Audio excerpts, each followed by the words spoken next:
The story of the prodigal son is one of the longest in the gospel, but it's also one of the most important. It's not just about one boy who goes astray, of course. It's about the whole human race. All of us are the subject of this story. "Give me what's mine," the son boldly says to his father. We all tend to say that. And the boy takes off for a faraway country, a permissive paradise that promises power and pleasure. In fact, it promises him everything. He can do anything he wants. But they're empty promises. So the boy who had so much ends up with nothing, in a pigsty, feeding pigs, and they eat better than he does. And then he takes his first step back. He comes to himself, our story says. He realizes what he's done. I've sinned. How straightforward that reaction is, isn't it?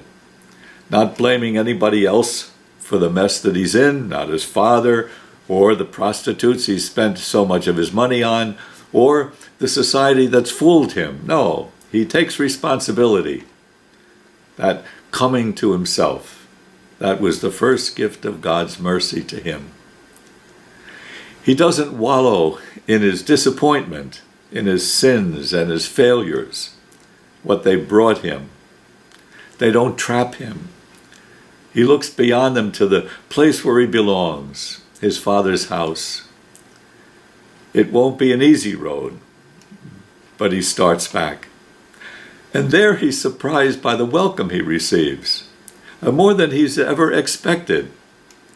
The Father takes him into his arms and calls for a feast.